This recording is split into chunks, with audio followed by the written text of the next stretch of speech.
Hello Internet, and welcome to my live reaction for Eden Zero, chapter 156. When we last left our heroes, we got the dramatic conclusion to the Rutherford's fights with Lyra and Callum, largely focusing on Jean's fight with Callum, as we get a little bit of info on Empire Ether that it allows users to sort of physically change a person by transforming their ether, as we kind of saw with Laguna back in the Belial Gore. And that the one way to counteract Empire Ether is to come to like a sudden realization about yourself, to physically engage in self-actualization. And so Jean has to do that in order to stop himself from turning into dust. He realizes where he's been, who he was, and who he now wants to be, which is the wind that will push the ship forward. And so both him and Clean enter into overdrive, and they beat Lyra and Callum, and it's really fucking good. Their new forms are super cool. It's just great shit all around. And then from there, we come back to Rebecca, Shiki, Happy, Pino, and Moscow, who have reached the building where Witch is being kept. But they are being watched by Ijuna. And that's where we left off, so let's dive right on into Chapter 156, The Beast Lord. And our picture here is of the gang in, like, it's Happy and Shiki, not Happy, Rebecca and Shiki and Pino at, like, a festival, and it looks like it's a zero-grav environment, because not just Shiki who's floating, it's also Pino and some of, like, the takoyaki balls. But we see Rebecca in, like, a yukata, I think is the right term. Shiki, I think, might be. We can only really see him from, like, here up. But yeah, it's cute. It's good. I'm here for it. Anyway, we open with Zhao Mei. Hello, everyone. I am Zhao Mei, the narrator of this story. Ziggy is plotting an uprising in mechanical life forms. In response, Nero's son Shura has undertaken to destroy all the androids in the Aoi cosmos. So here's actually, that kind of reminds me, is that this whole plot, right? Shura's whole using the Aldling system is supposed to just be an elaborate trick to get Ziggy to come to Nero 66 so he can trap him, right? Because Ziggy also needs the Aldling system. When is Ziggy going to show up? Because the high tide is on its way. He has to show up sooner or later. I don't know. Anyway, he will accomplish this by taking advantage of the Aoi Cosmos high tide to shut them down using the network that connects all the Cosmos planets and machines, the All-Link system. Shiki and his friends have invaded the planet Nero 66 in order to stop his schemes. They face and defeat one enemy after another, and we see the gang, in chibi form, going through their fights. But the Eden Zero itself suffers an attack, leaving Sister and Hermit badly injured, while Witch is kidnapped by Shura. After long and grueling battles, our heroes arrive at the military facility where they will find the prince. Will they succeed in rescuing Witch and stopping the All-Link system? Meanwhile, Homura, separated from her friends, chances upon Creed of the Interstellar Union Army. And up in space, the battle rages on between the Interstellar Union Army and the Imperial forces. And Zhao Mei sighs, which is fair. There is a lot going on in this arc. There are a lot of moving pieces. Huge props to Mashima for basically keeping them all straight. Again, Ziggy's kind of disappeared for a while, but beyond that, really every single cog in this war has been spinning with relative stability, if that metaphor makes any sense. They've all been showing up enough that we don't forget about them. Anyway, this part of the story has entered its climax, but in this chapter I must show you a different scene. For you see, while the war unfolds on Nero 66, elsewhere, on the planet Nero 1, the temple, and we see a battle is going on Nero 1. With Jaguar, as has been mentioned in the past, Jaguar can't come to the battle on Nero 66 because he's doing something else to stop the Empire. And he's joined by the android manufacturer, Detcom CEO, Ricard, who we have met before. He was on, I think, that TV broadcast, when they were talking about how the general public was viewing Shura's decision to use the all-link system. And so, of course, he's not really a fan of getting rid of the androids as he makes androids. But we hear troops on the ground, down, down, charge! And I think this might still be Zhao Mei talking. Jaguar has joined forces with a major corporation and others, and they have launched an invasion of the temple, where Poseidon Nero takes refuge. And then we come to Nero's temple, Deep Snow, which is another... So talking the past, my theory that the Horacion Sais Interstellar all have their ships named after fairy tales Horacion Sais. And I was curious if the Galactica might be based more off of Ravemaster's Horacion Sais, but Deep Snow is a member of Ravemaster's Horacion Sais. So, I don't know. It might just be Mashima randomly, throwing in a little reference to Ravemaster. But yeah, nice little callback there. Anyway, we see Fabiano, though. You mean to tell me the Imperial defensive zone has been breached? And we see some, troops sort of reporting to Fabiano. Yes, Prince Shura deployed most of our troops to Nero 66. Even so, a singular division of the Interstellar Union Army shouldn't be enough to break through our defenses. They have some DECCOM android soldiers. Their forces are much larger than any of our estimates. You see, sir, President Ricard, he's rather upset about Prince Shura's speech about eradicating androids. And no wonder. He runs the biggest android production company in the Aoi cosmos. So yeah, we're seeing, like I said way back when, a more public fallout to Shura's, get rid of all the androids plan, is that there are people who sort of rely on androids for altruistic reasons, or in the case of Ricard, for capitalistic reasons, who aren't entirely on board with the idea of getting rid of his major business operation. Anyway, Fabiano asks, you mean DECCOM has joined forces with the Interstellar Union Army? And then another soldier kind of continues, and that's not all, sir. They mustered private armies as well. It's a tremendous military force. And Fabiano kind of thinks on that, and thinks, to think Prince Shura's foolish plan would lead to this. Your Imperial Majesty, what should we do? And then there's a boom on the door behind them, and the doors explode. The guards all kind of panic. What? How can they be here already? But there's Jaguar, ready to bring the fight to Nero. The troops panic. It's Jaguar!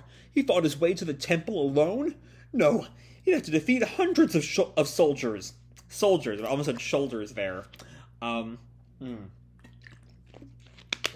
Sorry, my voice is being kind of weird tonight. My sinuses are stopped up for some reason. I don't know. Anyway, Jaguar kind of growls at him. Not Jaguar, Fabiano growls at him. And Jaguar turns to the Imperial troops. Long have I awaited this day. The day the temple's defenses would be weak. The day I hunt Poseidon Nero. Okay, so I talked a bit in the past about a kind of theory that each Galactica member... each Interstellar member has a Galactica member they're, specifically rivaled against, right? You have Justice and Elsie, obviously. My one sort of wrinkle in that theory is that Draken is supposedly defeated without really us meeting his specific Interstellar member, but I have theorized in the past that DJ Zombie might not be dead, so we'll get some of that, possibly, if he re-enters the story. And I think Draken might be Nero's. Jaguar might be Nero's. The fact that he's been waiting so long to hunt Poseidon Nero might just be, the same kind of thing that Goodwin said about the Empire being a suppressive force, and he's been fighting back against them for years now. And so Jaguar might also just hate him because of that, just as a generalized kind of thing, or he might have some kind of personal grudge a la Justice and Elsie. I don't know. Either way, the troops charge. Don't let them get a single step farther.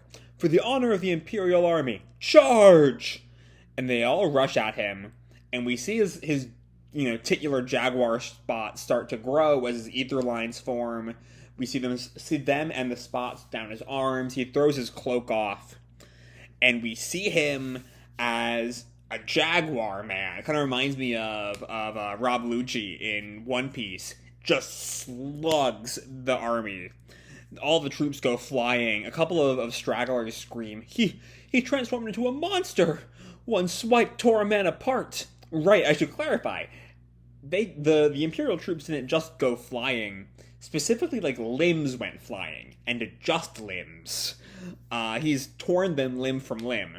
And so the survivors all kind of panic. Jaguar leers at them and rips them apart. Like, literally. It's pretty fucking gruesome. The bodies, like so many broken action figures. This can't be happening. And Jaguar lunges at them, more, tearing Imperial soldiers apart. Just pure devastation. But there are still stragglers. I didn't think there were that many Imperial soldiers in the room. He's too strong. What is this, a slasher flick? This is why they call him Beast Lord Jaguar, our title there.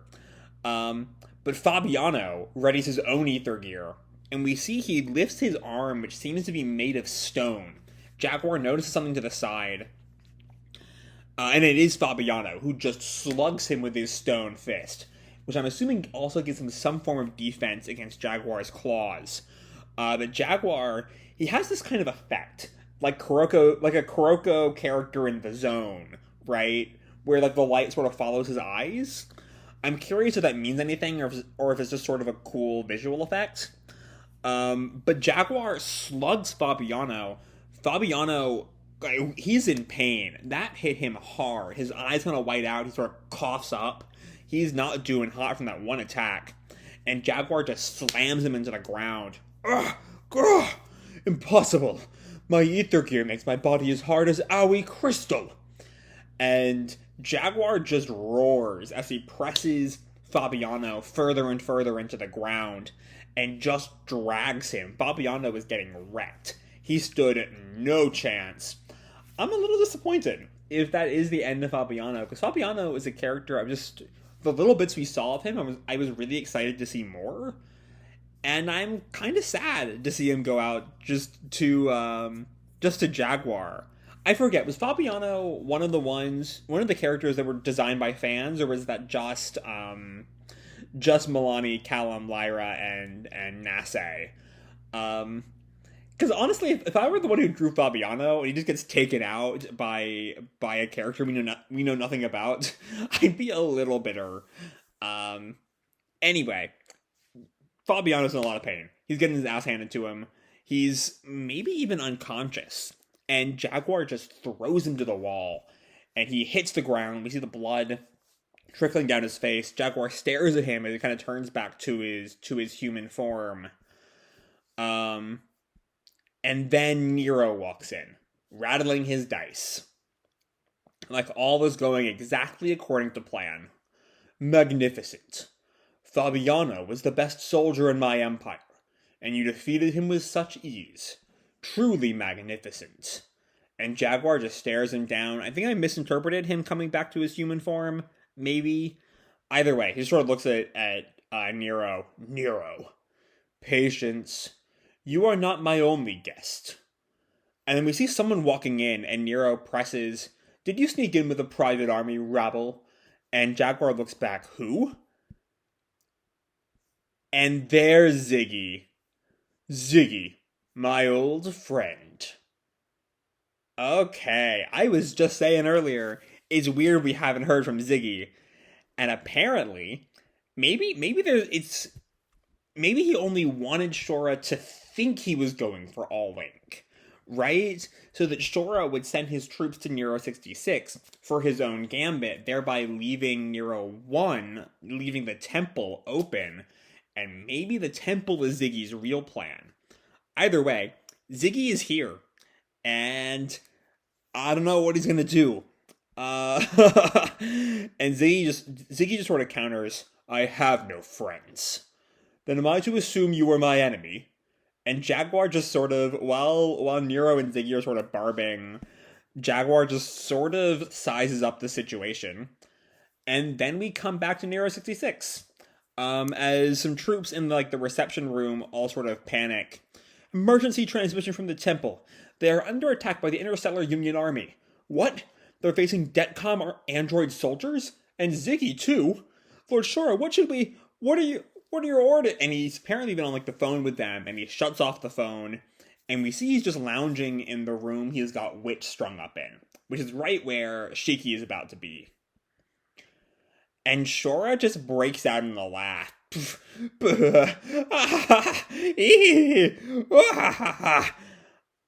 And he then says, which is sort of silent listening to all this, but he then says, "Who'd have thunk it'd go exactly the way I wanted?" So does Shura have another extra layer of the scheme here? Because like let's take a step back and pay attention to just what I'm theorizing, or all the different games being played here. You know, Ziggy wants the all-link system to control the bots. Shura supposedly wants the all-link system to destroy the bots. But he also wants to lure Ziggy there for a trap, is one layer.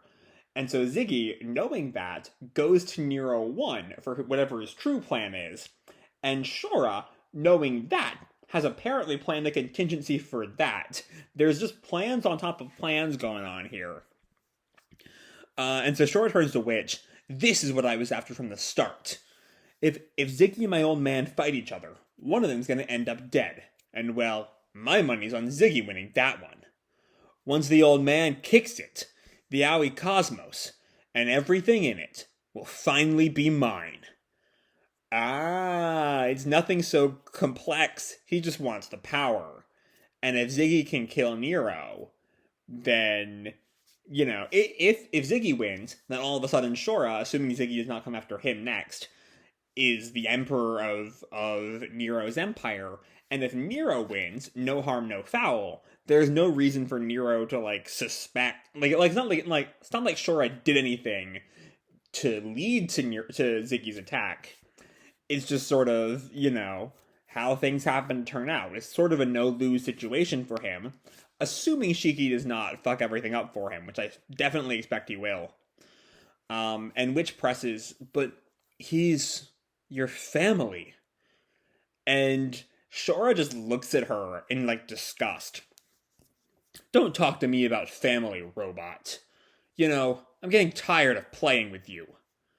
And I think that might be the end of the chapter. I don't see a page after that. I've been on the Imgur scans. I'm gonna go on Crunchyroll and see if that is the end.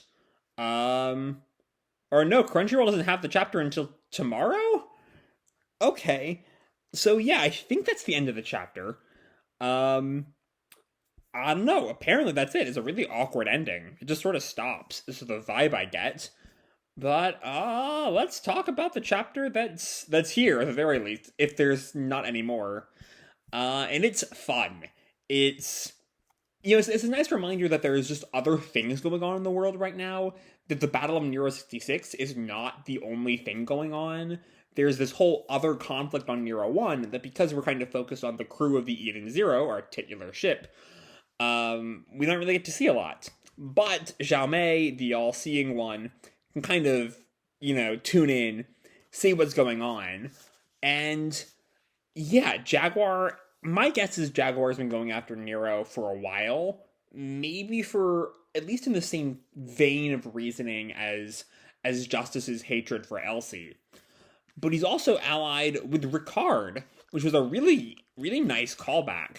I really like, it makes the world feel more real if there's just like, yeah, this CEO, you know, is so invested in not losing his business empire that he has his own private army, which does kind of feel like the natural continuation of unfettered capitalism, but let's leave that alone for now. My disappointment, as I kind of made clear earlier, is Fabiano goes down so easily. Like, I really liked him. I thought he was a really cool character. I liked his design. I like the giant cravat is just cool. I'm always a sucker for that sort of era of fashion. I liked his sort of conscientious objecting to Shora's bullshit. He's sort of this older character who is not as caught up in the youth of Shora's generation, for lack of a better term. He has older ideals and like kinder ideals than Shura and his ilk. And it's a shame to see him go down that fast. Not gonna lie. Uh I mean, it's the thing where like, Fabiano was beaten to like hype up Jaguar, but I still wish we got to see more of him. I hope he's not dead. I doubt he's dead. He just has a little bit of blood trickling, maybe a concussion or something. But yeah, maybe we'll see more of him eventually. But then we have this sort of three-way deadlock that I'm very excited to see whenever we get to it, of Ziggy, Nero, and Jaguar. And I might hold out hope that we get more of that as early as next week. But the fact that we change back to Nero 66 at the end kind of says to me that we won't. It's going to be focused on the Shiki Shura rematch, or Shiki and Rebecca versus Shura, and maybe Homura and Wise if they can get there on time, and maybe even the Rutherfords. It could be a huge fight with Shura, like I said in the past, the Doryu fight in Brave Master, or the Hades fight in Fairy Tail. Always good shit. Those are both two really good fights. But yeah, that's sort of where we're going, as we sort of have this check-in on Nero 1, but it's time to get back to the main action. It's time to... I mean, it's time to imply that, like, we've been gone for a while, and we really haven't. It's been less than a chapter since we checked in on 66. But yeah, we also do, though, one more thing. We see Shora's true plan, which is to let Ziggy kill Nero and then take power. And, with enough contingencies that he won't really be blamed if Nero happens to survive. Which is smart thinking on his part, again. But yeah, I'm sort of rambling now. I've kind of been rambling all video, but I'm especially rambling now. All in all, this is a fun chapter. I'm excited to see where we're going next, and I hope we check out on Nero 1 in the near future, if not immediately. But yeah, I think I'm going to leave this video off here. Hope you'll enjoy the chapter and the video itself. If you did, feel free to drop me a like or subscribe, do whatever makes you happy, And remember, your life is your own, okay? Bye!